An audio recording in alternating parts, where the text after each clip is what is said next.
Ryan, earlier this week, I got to do my last official sit-down with Gene Smith as Ohio State AD. You have a great perspective on this. What has Gene meant, not just to Ohio State, but to college sports as a whole? Yeah, hard to probably capture all that in a quick couple sentences, but I think the first thing is, the impact he made at Ohio State, 2 decades, over 1,000 athletes, 36 sports year in and year out. It's the impact he made on all of those student athletes. I think the impact he made on staff and coaches, in particular myself, what he did for me in my career, his counsel, the impact he made at Ohio State, certainly the wins and the losses and championships that he's been a part of speak for themselves, but to me it's more about the impact. But then when you come to something like this, you realize the impact he had on college athletics across the entire country, certainly here in the Big Ten with his colleagues, working through challenges. He's been at the forefront of all that. So I think he's had a profound effect, again, across the country, at the conference level, and then down all the way to the student athletes. I've been told he has an uncanny ability to know every single person's name on the staff, no matter what sport, no matter what level they are. I don't know how people do that in a role like that. Yeah, well, he and his wife Sheila both, all weekend they're at different sports. When they're split up, they're at the different, again, 36 sports. There's always a lot going on. They're a big part of that. They're there. They have great interactions with the players, and it's great to see. And I think when you talk to people, around campus and around the athletic department, the thing they're going to miss the most about Gene is that connection. He just has that connection. It starts in recruiting and then ends all the way, and it continues actually when they're done graduating. I mean, he's got a lot of great relationships with graduates. And so what have your conversations been like with Ross Bjork, the man who will succeed Gene? I think, Ross and Gene have worked great here. There's been a great overlap. I think the plan was well thought out and it's being executed well. I think Ross is really getting an idea of the landscape of Ohio State. Unique in so many different ways, and so I think they've been able to work together. And now, as we look forward, to June and into the summer, Ross really can hit the ground running. Had great early interactions with him. I think he's really got an opportunity to see what it's like at Ohio State, how we operate. He brings a lot of great things to the table, a lot of great experiences.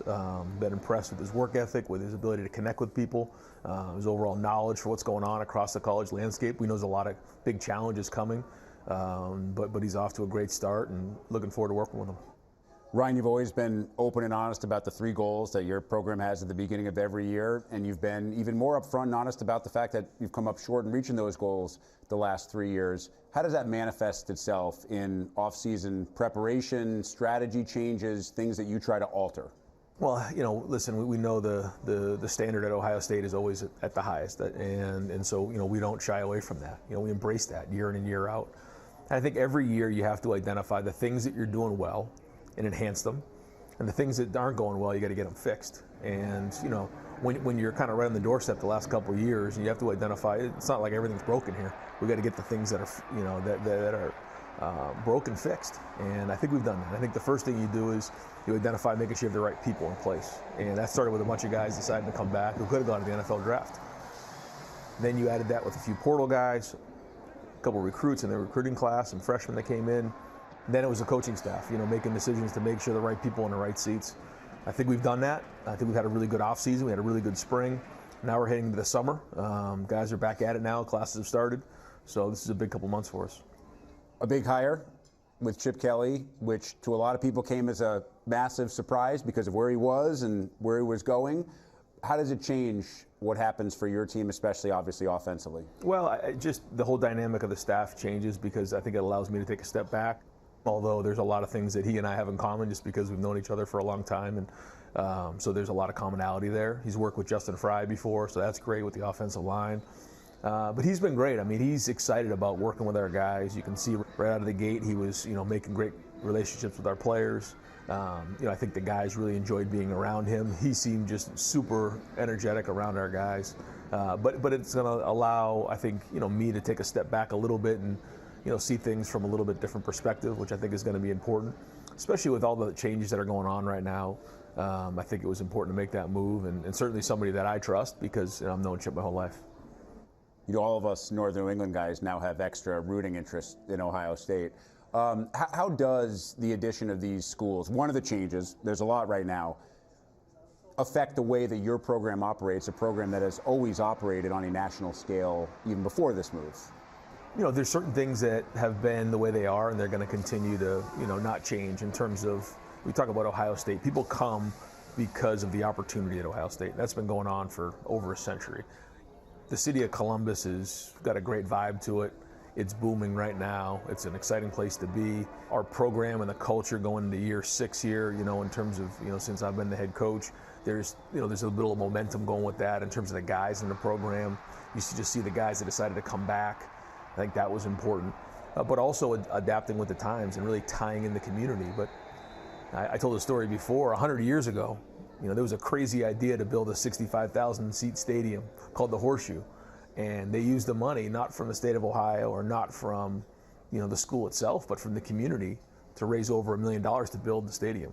And 100 years later, we're not in that much of a different situation. People think college football is going all kinds of different directions. The cool thing is I don't think our sport has ever been in a better place in terms of the coaching, the players, the competitiveness, our guys. We just finished, our team GPA was 3.275, so there's a lot of really good things going on amongst the chaos that's going on across the world.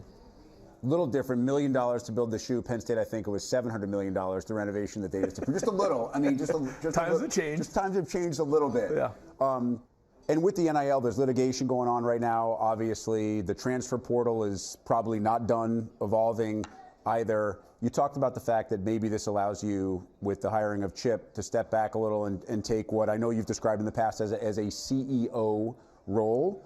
How much more helpful does that become, especially in this space of chaos, I think is the word that you described? Yeah, I think it's the leader's job to look on the horizon and try to identify what's coming. Your soldiers are right in the front lines of everything. So whether it's the players, the staff, they're doing the day-to-day job. And as a leader, you got to really be out there and you got to be looking at the horizon to figure out what's coming next. If you're in those individual battles, you don't see the horizon. So that's kind of the way that I perceive it, trying to look ahead to see what's best for Ohio State.